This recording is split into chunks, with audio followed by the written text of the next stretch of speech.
Ndabasuhuje nanone kandi mbaye ikaze kuri BVI Empire. Mwebwe mwese mwamaze gukora subscribe, nawe niba uri mushyashya ukaba utarakora subscribe, hano tunyuzaho ibiganiro bijyanye na business, bijyanye no kwihangira imirimo, bijyanye na banki, bijyanye na CRB, bya biganiro bifasha abantu kwiteza imbere bigatuma bagera kuri financial freedom cyangwa se ku bwigenge bw'amafaranga.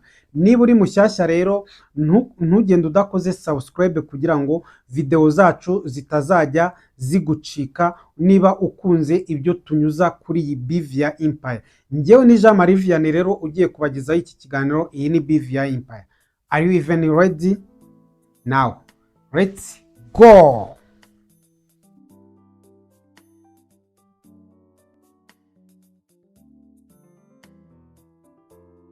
Ndabasuhuje nanone kandi mbahaye ikaze kuri BVI Empire. Ese ni ukubera iki abantu bagitangira business usanga business zitangiye vuba zihomba vuba cyane?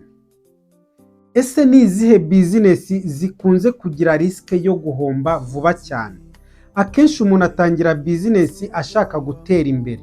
Birababaza rero iyo utangiye business nyuma y'ukwezi kumwe, nyuma y'amezi abiri, nyuma y'umwaka ugasanga irahombye. Ese wibwira yuko business ihomba kubera yuko byagenze gute? Muri iyi video ngiye kukubwira impamvu zigera mu 8 zituma business nshyashya zigitangira cyangwa se zitangiwe vuba zihomba. Muri video ikurikira nzakubwira business zihomba vuba, impamvu zihomba vuba, n'inama wakurikiza kugira ngo iyo business idahomba. Aka kanya rero ngiye kukubwira impamvu zigera mu 8 zishobora gutuma business nshyashya zikunda guhomba, abantu bagafunga imiryango, kandi twirirwa twigisha ku bijyanye no kwihangira imirimo, ku bijyanye no gukora ubucuruzi, ku bijyanye no gushora imari. Nujye kure y'iki kiganiro rero njyewe ugiye kukikugezaho ndi Jean Marie Vianney. Iyi ni BVI Empire. Ikintu cya mbere gishobora gutuma business ihomba ni ugukora mu gishoro. Akenshi abantu bamaze gutangira business usanga avuga ngo maze gutangira business, mu kanya ugasanga amafaranga yakoreye, amafaranga yacuruje ayakozemo, ayajyanye mu bindi bintu bitari related cyangwa se bitajyanye n'iyo business ari gukora. Ugasanga amafaranga yose yakoreye ayaguzemo imyenda, ayariyemo, aho kugira ngo amafaranga yavuye muri business ayongeremo, ugasanga akoze mu gishoro agura ibintu bitateganyijwe, harimo no gusesagura. So ibyo rero bituma, ni impamvu imwe ishobora gutuma business ihomba. Ikindi, impamvu ya kabiri ishobora gutuma business ihomba ni amadeni mabi. Amadeni akurusha ubushobozi cyangwa se arusha nyiri business ubushobozi, amadeni ya banki n'amadeni yo mu nshuti zawe. Aya madeni ashobora gutuma business yawe ihomba. Bijya bishoboka ko umuntu atangira business yifitiye igishoro cye, afite nka miliyoni 2 cyangwa 3, agatangira business nyuma y'ukwezi kumwe ntaramenya uko isoko rihagaze, ntaratangira kubona abakiriya bahagije, ugasanga kubera ko wenda afite ingwate, akaba yabonye na adresse, agiye guhita asumira inguzanyo ya banki ngo agiye kwagura business. Iyo nguzanyo ya banki irakenera kwishyurwa buri kwezi n'inyungu zayo, kandi ntiyari yafatisha iseta, ntabwo abakiriya bari bamenyera aho ngaho. Ugasanga buri kwezi ari gusabwa kwishyura amafaranga atinjije, akishyura amafaranga arutayo yinjije. Ibi rero ni bimwe mu biteza igihombo business nshyashya. Ikindi giteza igihombo ku bijyanye n'amadeni mabi. Nabasobanuriye amadeni mabi ari ayahe n'amadeni meza ni ayahe. Utarabirebye uze kureba hasi muri video zacu, muri description urabonamo link, urayifungura. Ikindi gishobora gutuma uhomba ku bijyanye n'amadeni mabi ni uko umuntu ugitangira bizinesi akenshi usanga adasobanukiwe imikorere n'imikoranire na banki, usanga adasobanukiwe uburyo banki zibara inyungu, usanga adasobanukiwe ubwoko bw'inyungu ku nguzanyo, ugasanga agiye muri banki iramuca amafaranga menshi cyane, inyungu nyinshi, ugasanga umuntu aho kugira ngo akore yiteza imbere ari gukorera banki. Rimwe na rimwe kubera no kudasobanukirwa ugasanga bizinesi ifunze imiryango. Ikintu cya gatatu rero gishobora gutuma bizinesi nshyashya ihomba igafunga imiryango ni iseta ihenze kuruta igishoro. Nimvuga iseta ihenze wumve ko ari ahantu ho gukorera. Niba ugiye gutangira bizinesi ukajya gukodesha umuryango w'ibihumbi 600 ku kwezi, ufitemo imari ya miliyoni 1 cyangwa miliyoni 2 cyangwa even miliyoni 3, urumva ibihumbi 600 ku kwezi wishyura uzajya uyakurahe? Urumva ibihumbi 500 wishyura ku kwezi uzajya uyakurahe? Donc uri gukodesha inzu yo gukoreramo utanga amafaranga aruta ayo ufitemo mw'imbere, ayo ufite mu mari. Iseta ihenze rero cyangwa se igikodesho cy'inzu yo gucururizamo kiri hejuru gishobora gutuma bizinesi yawe ihomba, kubera ko uba uri gukorera landirodi ntabwo uba uri kwikorera. Menya rero uvuge ngo niba ugiye gutangira bizinesi uramenya kujya mu nzu iringaniye, cyangwa se uteranire n'abandi kumwe, usanga ku gikuta kimwe hari umuntu umwe, ku kindi hari undi, cyangwa se kuri metero. Wirinde gufata inzu wenyine urakodesha wenyine kandi uri gutangira bizinesi utari wanafatisha neza. Iseta ihenze rero ni kimwe mu bintu bituma bizinesi zihomba, kuko niba uri gucuruza ukajya wishyura landirodi buri kwezi amafaranga y'inzu, we aba yiryamiye, wowe ushobora guhomba ugafunga burundu.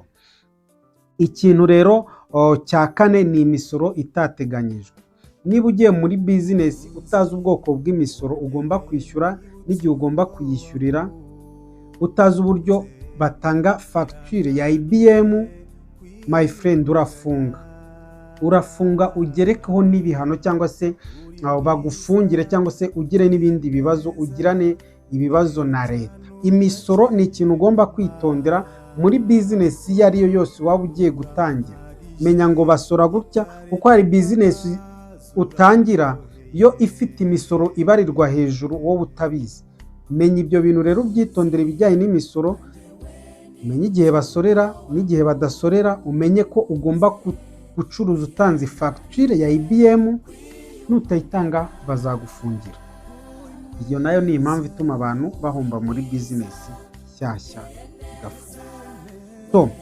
Impamvu ya gatanu ni ugutanga no gukoresha amafaranga ya rambere. Ntabwo ari rambere w'umuntu, ababizi murabizi. Gutanga no gukoresha amafaranga ya rambere. Umuntu ugitangira bizinesi, hari igihe umuntu atangira bizinesi akumva ko yageze ku yingiriza, akabona inshuti atagiraga zigatangira kumubwira ngo uriza ibihumbi 100, nyuma y'ukwezi nzabikuzanira ari 120, nyuma y'ukwezi nzabikuzanira ari 200. Ugatangira gucuruza amafaranga utanabyemerewe. Ayo niyo bita banki rambere. Gucuruza amafaranga ukayaha umuntu akazayakuzanira ngo afite inyungu nyinshi. Ibyo bintu birahombya, ibyo bintu bishobora gutuma ufunga bizinesi ndetse ugataha nta n'urwara ufite rwo kwishima. Wikwishinga abantu rero bakubwira ngo nguriza amafaranga, nurangiza ukore mu gishoro, ukore mu yo wacuruje, uyatange ngo barakuzanira inyungu nyinshi z'umurengera. Oya, umuntu ushobora kuyamuha none akakwishyura, akakubikamo icyizere, ejo akakwishyura, akakubikamo icyizere, ejo bundi akagusaba menshi, agahita ava kuri rezo, ukamubura yari yabanje no kwigira inshuti yawe. Ukamubura cyangwa ukaba baranyibye, wabigenza gute akubwiye ngo baramwibye? Iyo uri gucuruza rero ugitangira, bizinesi ugomba kwirinda gutanga ramberi mu gishoro cyawe. Nta nubwo ari byiza gukoresha ramberi cyangwa se gutanga amafaranga ya ramberi kuyaha umuntu ngo akungukire. Jya umubwira agane banki, agende banki zimuguze, ureke gutanga amafaranga yawe muri ramberi. Ikindi gihombya, navuze gutanga no gusaba cyangwa se no gukoresha amafaranga ya ramberi. Niba utangiye gukora bizinesi, irinde gushaka kunguka vuba vuba ngo ubone muri kontwari nta kintu kirimo, reka nze nguze runaka amafaranga 500,000, nyuma y'ukwezi nzamuha 700,000. Ayo mafaranga ya ramberi ni mabi, azagukenesha. Bizakuviramo amakosa yo gutanga sheke itazigamiye, bizakuviramo amakosa yo guhangayika urara udasinziriye kubera yuko nta baguzi uri kubona, kuko iseta ntiramenyera, bizinesi yawe ntiramenyera, bitume uhora ku nkeke cyangwa se no ku kidodo cya telefone cy'umuntu waguhaye amafaranga ye, bitume niba yaraguhaye 500,000 bigenda bikura buri kwezi ku buryo bizagera no muri 5,000,000 cyangwa 6. Ndabaza abantu benshi byagiye bibaho, ugasanga ibyabo babiteje cyamunara, ugasanga barakennye kubera gukoresha amafaranga ya ramberi. Icyo gihe rero bizinesi irafunga, nawe ubwawe ukaba wagira ibibazo bitandukanye. Impamvu ya 6 ni ugutanga serivisi mbere y'uko abantu bishyura. Ni ukuvuga gucuruza ku madeni. My friend, amadeni arahombye. Ndabaza abantu benshi bagiye bakora bizinesi zitandukanye, abantu bakagira inshuti, umuntu akaza akakwigiraho inshuti, akajya kwaka ibintu ku ideni akakwishyura, ejo akakwaka ibindi akakwishyura. Ikindi gihe abantu bakakumenyera ko utanga amadeni. Hari igihe rero batinda kukwishyura, ukabura amafaranga y'igikodesho, ukabura amafaranga yo kwishyura banki, ukabura abakiriya, kandi ufite ibintu watanze, ukabura amafaranga yo kuranguza, stock yawe igashira, shop yawe igasigara mu ibikarito gusa kubera amadeni. Akabari kawe kagafunga, alimentation yawe igafunga kubera gutanga amadeni menshi. My friend, mu gihe utangiye bizinesi, abantu bazakubonerana kubera ukiri mushyashya. Irinde gutanga amadeni, irinde amadeni, gutanga amadeni mu byo ucuruza. Byitondere, ubanze ukore, ushishoze neza, umenye ngo ninde ngiye guhira ideni, rifite agaciro kangana gute, azanyishyura ryari. Irinde amadeni kuko amadeni arahombya, cyane cyane ku bantu batangiye bizinesi ari bashyashya. Abantu barabamenyera koko, ugasanga umuntu afite amadeni hirya iriya, ntabe akijyayo kubera atishyura, yakubona uje uri mushyashya akakumenyera, akaba ari wowe yuburiraho fisha, nawe akagusaba amadeni. Amadeni rero atuma bizinesi nshyashya zihomba, zigafunga imiryango. Ikintu cya 7 gituma bizinesi nshyashya zihomba ni ikihe? Ni bizinesi abantu batamenyereye gukora, bizinesi abantu batamenyereye, nawe ubwawe utametiriza. Niba ujyanye bizinesi y'akabari muri zone yiberamo abarokore gusa, muri zone yiberamo abadivantisite gusa, ako kabari urumva uzunguka? Iyo bizinesi urayizi, urayimenyereye, uzi icyo bita market research cyangwa se market study, uzi icyo bita customer target customer cyangwa se targeted customer cyangwa se target population. Ni byiza rero gukora bizinesi umetiriza, kandi bikaba byiza iyo uri gutangira, ugatangira kuri bizinesi nibura imenyerewe, wabanje kumenya abantu bo muri iyi karitsiye bakeneye iki, bamenyereye iki. Iyo uri gukora bizinesi ubundi ntabwo uba uri kwikorera, uba ugiye gukemura ikibazo kiri muri iyo sosiyete. Ni ukuvuga uba uri gukorera abo bantu, bakaguha amafaranga, ukabaha ibyo bakeneye. Niba utabanje kumenya ibyo abakiriya bawe bakeneye, uzakora bizinesi gute? Bizinesi yawe izahomba. ikintu cya nyuma gishobora gutuma bizinesi ihomba ni bizinesi idafite cash flow. Cash flow, hari cash flow igizwe n'ibice bibiri. Hari cash in flow, hari na cash out flow. Cash in flow ni amafaranga yinjiye. Cash out flow ni amafaranga yasohotse. Noneho cash flow ni muvoma z'amafaranga ya business. Niba rero ukora business idafite cash flow, idafite kuza kw'amafaranga no gusohoka kw'amafaranga, ariko asohoka ajya gushaka yandi, my friend, business yawe izahomba. Niba uwaguze ibintu ukarangura ibintu ugashyira aho ngaho, ntubone abaguzi, ntumenye gukoresha platform, ntumenye gukoresha social media zitandukanye ngo ubimenyekanishe, ntumenye kwiyamamaza ubwawe ngo ukore marketing, business yawe nta cash flow izagira, ahubwo izagira icyo bita cash flow negative cyangwa se cash out flow. Uzasohora amafaranga aho kwinjiza amafaranga. Uzayasohora gute? Ntuzabura kwishyura umusoro, ntuzabura kwishyura landirodi, ntuzabura kwishyura abazamu, ntuzabura kwishyura isuku, ntuzabura kwishyura ibishingwe, ntuzabura kwishyura. So uzaba ufite cash flow negative kandi udafite cash flow positive cyangwa se cash in flow. So business rero idafite cash flow bitewe n'impamvu zitandukanye, ari izo mvuze n'izindi ntavuze, izo business yari nshyashya zihita zifunga imiryango.